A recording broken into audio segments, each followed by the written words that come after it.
औज़ु बिल्लाहि मिनश शैतानिर रजीम बिस्मिल्लाहिर्रहमानिर रहीम। अस्सलामुअलैकुम। मेरे चैनल का नाम कुरान खुशहाली का सबब है। हम सूरह बकरा के तर्जुमा तफसीर को बयान कर रहे हैं।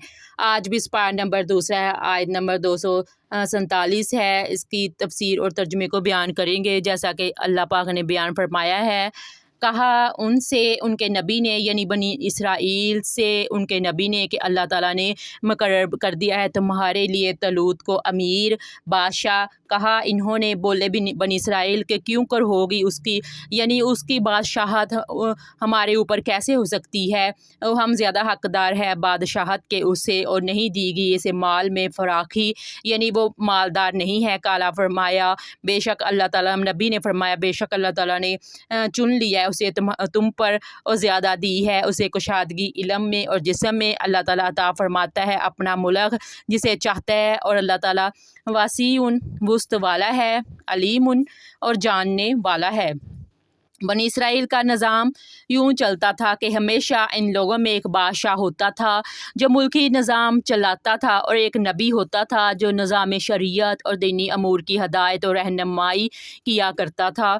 यूँ दस्तूर चला आता था कि बादशाही यहूद इब्न यकूब अलैहिस्सलाम के ख़ानदान में रहती थी, और नबूवत लादी बिन यकूब अलैहिस्सलाम के ख़ानदान का में रहती थी। हज़रत शमूएल अलैहिस्सलाम जब नबूवत से सरफराज किए गए तो इनके ज़माने में कोई बादशाह नहीं था। तो बनी इसराइल ने आपसे दरख्वास्त की कि आप किसी को हमारा बादशाह बना दीजिए। तो आपने हुक्म खुदाबंदी के मुताबिक तालूत को बादशाह बना दिया, जो बनी इसराइल में सबसे ज़्यादा ताकतवर और सबसे बड़ा आलम था, लेकिन बहुत ही गरीब और मुफलस था। चमड़ा पका कर या बकरियों की चरवाही करके ज़िंदगी बसर करता था। इस पर बनी इसराइल को एतराज़ हुआ कि तालूत शाही ख़ानदान से नहीं है, लिहाजा ये क्यों कर और कैसे हमारा बादशाह हो सकता है। इससे ज़्यादा तो बादशाहत के हकदार हम लोग हैं, क्योंकि हम लोग शाही ख़ानदान से हैं। फिर तालूत के पास कुछ ज़्यादा माल भी नहीं है, और एक गरीब मुफलस इंसान भला तख्त व शाही के लायक कैसे हो सकता है। बनी इसराइल के इन एतराज़ का जवाब देते हुए हज़रत शमूएल अलैहिस्सलाम ने यह तकरीर फरमाई कि तालूत को मैंने नहीं बल्कि अल्लाह ताला ने बादशाही के लिए चुन लिया है। मुल्क अल्लाह का ही है, वो जिसको चाहे अपना मुल्क अता फरमा दे। अगर तालूत के पास माल और दौलत नहीं तो क्या हुआ, देखो वो कितना ताकतवर है, कितना बड़ा साहब इल्म है। सल्तनत चलाने के लिए माल से ज़्यादा ताकत और इल्म की ज़रूरत है। फिर इन बातों के अलावा तालूत की बादशाही का निशान ये है कि वो तुम्हारा संदूक जो तुमसे छीन लिया गया है वो तुम्हारे पास आ जाएगा। चनाचे थोड़ी देर के बाद 4 फरिश्ते संदूक लेकर आ गए और संदूक को हज़रत शमूएल के पास रख दिया। ये देखकर तमाम बनी इसराइल ने तालूत की बादशाही को तस्लीम कर लिया, और आपने बादशाह बनकर न सिर्फ इंतज़ाम मुल्की को संभाला बल्कि बनी इसराइल की फ़ौज भर्ती करके कौम अमालका के कफ़ार से जहाद भी फरमाया।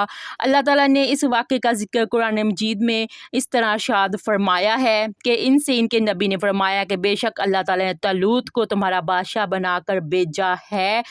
इस वाक़े से जहाँ बहुत से मसाइल पर रोशनी पड़ती है, एक बहुत ही वाज़िया दर्स ये मिलता है कि अल्लाह ताला के फ़ज़ल, इसकी नवाज़िश की कोई हद नहीं। वो चाहे तो छोटे से छोटे आदमी को मिनटों बल्कि सेकंडों में बड़े से बड़ा आदमी बना दे। देख लो, हज़रत तालूत एक बहुत ही कम दर्जे के आदमी थे, इतने मुफलस थे कि या तो इतने मुफलिस थे जो चमड़े को दबागत देकर अपनी रोज़ी हासिल करते थे, या बकरियां चुरा कर इसकी उजरत से गुजर बसर करते थे। मगर लम्हा भर में अल्लाह ताला ने इन्हें साहिब तख्त व ताज बनाकर बादशाह बना दिया।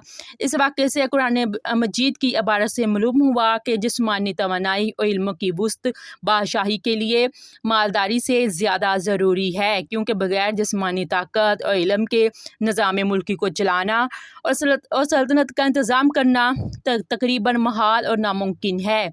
इससे ज़ाहिर हुआ कि इल्म का दर्जा माल से बुलंद तर है।